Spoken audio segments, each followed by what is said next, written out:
Season's greetings, everyone, and yes, of course, I deliberately pulled out a Christmas stamp from the box for this episode. This one is displaying Santa Claus with 2 bags of toys in a wintry background with evergreen fir trees. The year is listed as 1999, and this stamp is from Nederland, the Netherlands. Since this is before the euro, the 55 refers to Dutch gulden cents.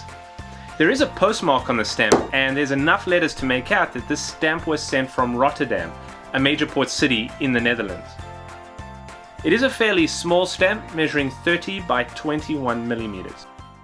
Now, I think this is a picture of Santa Claus, and the reason why I say that is because the Dutch have another traditional holiday figure known as Sinterklaas, whom Santa Claus is based off of. But Sinterklaas shows up on the 5th of December, the eve of St. Nicholas Day, and he's actually a little more popular than Santa Claus in the Netherlands.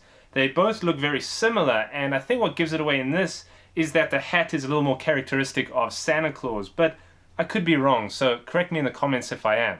Now, let's talk about Christmas stamps. Now, the very first adhesive postage stamp, the penny black, gets issued back in 1840 in Great Britain, and this reduces the cost of sending and receiving letters in the mail. Of course, one of the outcomes to that is a new interest and enthusiasm into letter writing. So just 3 years later, the very first Christmas card gets commercially produced and sold in 1843. And so the tradition of writing cards and letters during the holiday season takes off.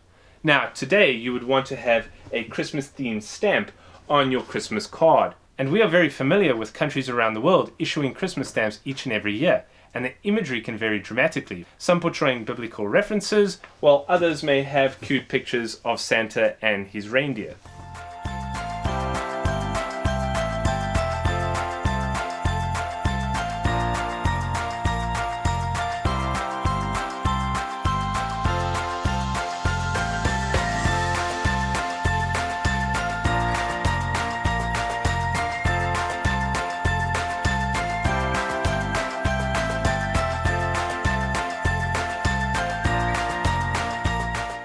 Alright, so the very first Christmas stamp is argued to come from Canada. It's this one portraying the world map and the British Empire highlighted in red.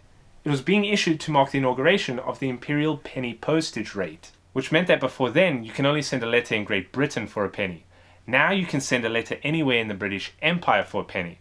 Well, except for Australia, New Zealand and a few other faraway places, but they came later. The imperial penny postage rate was seen as vital to keeping Britain strongly connected to its colonies. And you can see at the bottom in quotations, "We hold a vaster empire than has been." This stamp was 2 Canadian cents, but that was the value of a British penny back then. And since the imperial postage took effect on Christmas Day of 1898, it has the words Xmas 1898 at the bottom, which is the first reference to Christmas on any stamp.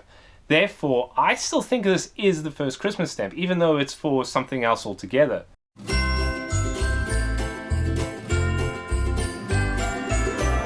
Now, the regular Christmas stamps that we are familiar with today didn't start to get printed until 1950-1960. So the concept of holiday stamps is still relatively new. That brings us to Hanukkah stamps. Now, this is a special Hanukkah stamp from Israel and was issued back in 1996. Israel had been issuing Hanukkah stamps for years, but what makes this stamp so special is that it was jointly issued with the United States. And you can see that the US one is 32 cents, all in English, whereas the one from Israel is both in English as well as Hebrew. This is the first time that the United States had issued a stamp celebrating a Jewish holiday. And what also makes this special for Israel is that this is the first self-adhesive stamp that Israel issued.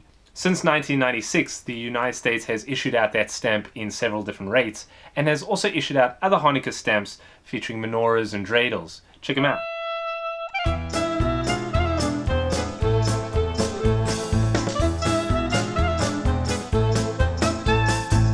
Now, a year after that Hanukkah stamp was issued in the United States Postal Service issued out this stamp celebrating Kwanzaa.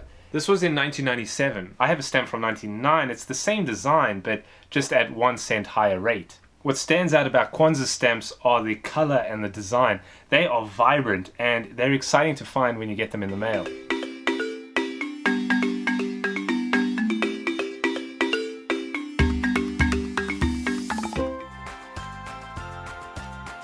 Another popular holiday type of issue was the Christmas charity seals. If you want to learn more about those, check out my video on Cinderella labels. Please hit the like button if you enjoyed the video, and follow me on Instagram and Twitter. More clues will be posted for what's to come. Thanks for watching, and see you next time.